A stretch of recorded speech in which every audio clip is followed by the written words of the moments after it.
7:45, segunda y última parte de esta entrevista con Julio Chelini Ramos, candidato a la Asamblea Nacional por Unión y Cambio, también por Un Nuevo Tiempo. Hablabas de ese sentido de decepción, de desesperanza que han sentido en ese recorrido por las calles con la gente, pero mencionabas un lapso de tiempo. Bueno, las elecciones presidenciales fueron en julio del año pasado y decías hasta ahora nadie se había acercado a conversar con las comunidades, claro, pero también puede prestarse para pensar que propiciamente los visitan cuando hay campaña. Entonces, bueno, nadie los había visitado, yo los estoy visitando, pero estoy en campaña. Entonces, ¿qué conveniente resulta esta visita en este lapso de tiempo? Bueno, yo te hablo por mi experiencia personal. Esta es la primera vez que yo aspiro a un cargo de elección popular, que aspiro a una representación, a un cargo público. Por lo tanto, eso es lo que le digo yo a la gente cuando me dicen eso, porque lo dicen mucho, que los políticos solamente vienen, y es verdad, solamente vienen a buscar votos, y es verdad. Pero yo siempre les digo, esta es la primera vez que yo aspiro a un cargo público, esta es la primera vez que yo le vengo a pedir el voto. Así que, cuando vuelva a venírselo a pedir más adelante para reelegirme o para ir a otro cargo público, bueno, usted me dirá si vine o no vine en este lapso de tiempo. Yo tengo un gran compromiso con el tema de la escucha de la gente, sobre todo porque además yo me estoy postulando a ser diputado y yo creo que hay un parlamentarismo de calle que es muy importante. ¿Cómo representas tú a tus electores si tú no los escuchas? Eso no tiene ningún sentido y yo me he comprometido a que una vez electo diputado voy a tener permanentes reuniones con las asociaciones de vecinos, con los vecinos de toda mi circunscripción, que es Chacao, Baruta, El Hatillo y la parroquia Leoncio Martínez del municipio de Sucre. Esa es la circunscripción electoral que yo aspiro a representar en la Asamblea Nacional. Nosotros estamos bajo la misma fórmula que impulsa la candidatura a la gobernación del Estado Miranda de Juan Requesens, que el país lo conoce, que sabe su lucha, que conoce su testimonio, y nosotros tenemos para la Asamblea Nacional un grupo muy interesante de personas, como lo es el caso de mi suplente, la doctora Lila Vega, una extraordinaria médico, vecino de Prados del Este, compenetrada con las realidades de los vecinos, una de las personas que lideró el proceso de Con mis hijos no te metas, que logró frenar en el año 2000 la intención de intervenir por parte del gobierno en la educación privada. Mercedes Malavé también me acompaña como diputada y Orlimar Aguilera su suplente. Bueno, mujeres, personas vinculadas con la actividad social, y eso es lo que nosotros le estamos ofreciendo a nuestros electores.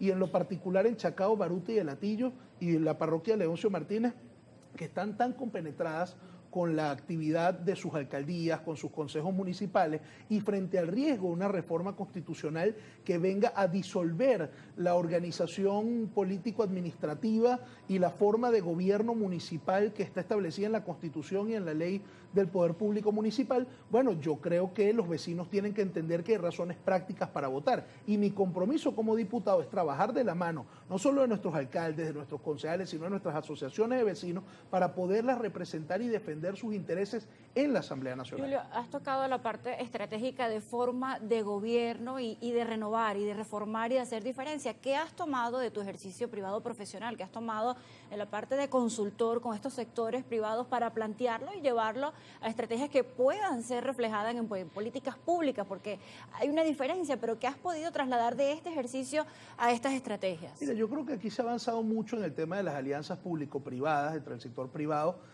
y instituciones gubernamentales, y sobre todo a nivel municipal.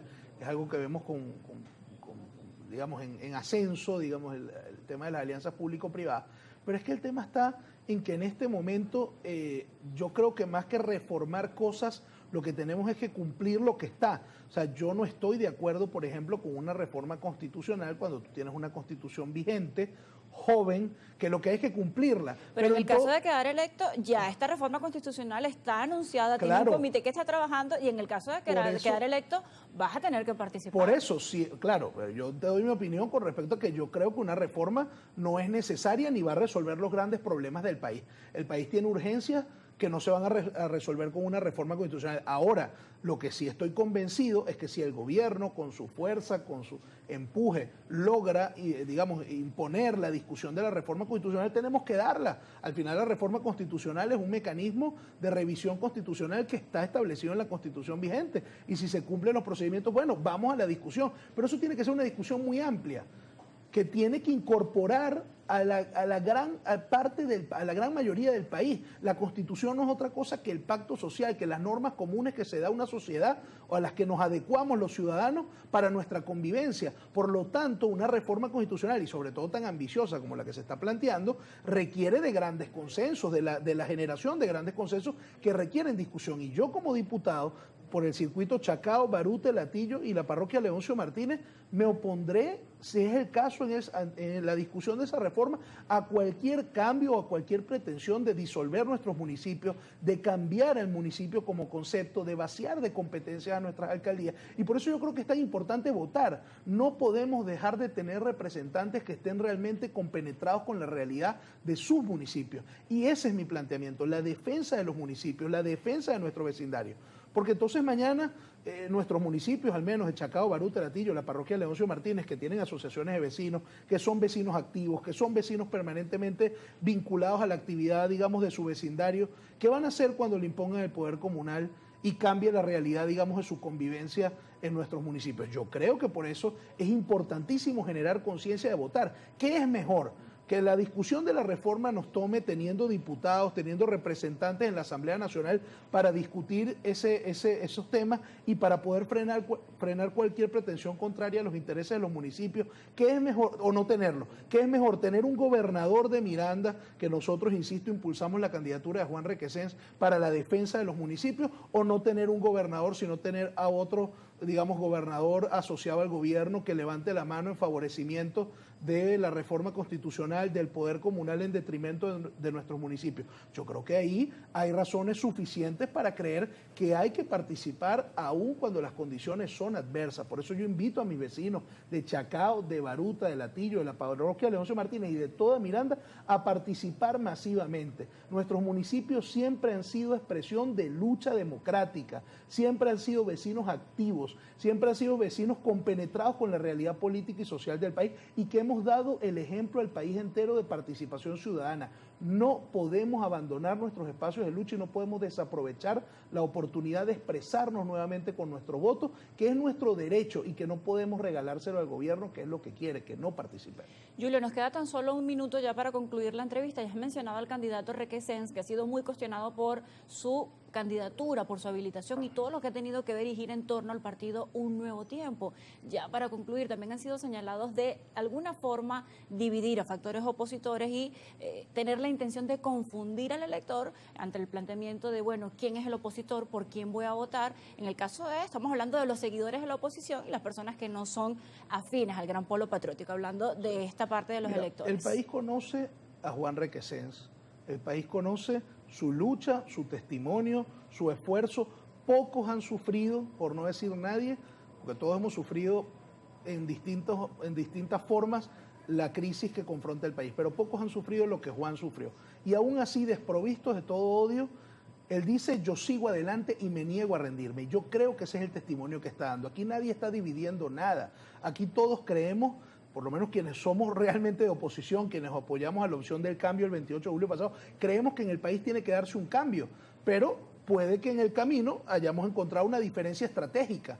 Algunos creen que no participando abonamos al cambio, otros creemos que solo participando es posible ir generando las condiciones para un cambio. ¿Cómo tú le dices a los millones de personas que el 28 de julio pasado participaron y votaron que ahora se queden en su casa? Eso no parece ser estratégico. ¿Cómo tú le dices a la gente que ahora se quede en su casa sin hacer nada y que reivindique el 28 de julio haciendo lo contrario a lo que hicimos ese día, que fue expresarnos masiva y pacíficamente? Tal manera que aquí no se trata de un tema de división. Aquí se trata de un tema de no dejar al país sin opción, de no quedarnos nosotros, los jóvenes, sin opción. Por eso yo creo que la mejor alternativa en Miranda, obviamente, Juan Requesens, que el país entero lo conoce, y como él lo ha venido diciendo, en nuestros recorridos en el estado Miranda, y particularmente en mi circuito Chacao, Baruta, Latillo y Leoncio Martínez, mira, nos encontramos dos tipos de personas: quienes quieren votar y quienes no quieren hacerlo. Pero no vemos chavistas por ningún lado. Es impresionante, es impresionante. Entonces, frente a eso, ¿cómo no nos vamos a salir a expresar el próximo 25 de mayo? Por eso el mensaje es de ánimo y de entender el momento tan complejo que tenemos. No nos cuesta nada ir a nuestro centro de votación a participar. Y por eso yo los invito a votar por nuestra opción, que es Unión y Cambio y Un Nuevo Tiempo, que que somos los únicos que en este momento estamos planteándole al país un discurso real, un discurso de oposición como siempre lo hemos hecho y que no es diferente al discurso del año 2024 cuando le planteamos al país que había que salir a votar por una opción de cambio. El resto de los partidos apoyaron a candidatos diferentes. O sea, esa es la realidad. El resto de los partidos apoyaron a candidatos diferentes. Nuestras estructuras políticas apoyaron la opción del cambio. Bueno, pero en este momento no se trata de división, lo que creemos sí es que hay que seguir insistiendo, participando, que no nos podemos quedar en nuestra casa. Gracias, Julio, candidato a la Asamblea Nacional por el Partido Unión y Cambio, también por un nuevo tiempo. Ay, por cierto, Cellini antes de terminar Ramos. la entrevista, solo un tema. Excedimos el tiempo, Pero Julio, solamente un tema. Es tan interesante esta campaña que hay candidatos de otros partidos políticos diciendo que Juan Requesén es su candidato para que voten por su tarjeta, sin serlo. Entonces, eso te da a entender un poco lo que representa Juan Requesén en esta campaña. Eso era un dato ahí al margen. Gracias por acompañarnos. Gracias a ti, que esté muy bien. Hacemos una pausa, a la vuelta más actualidad en Primera Página.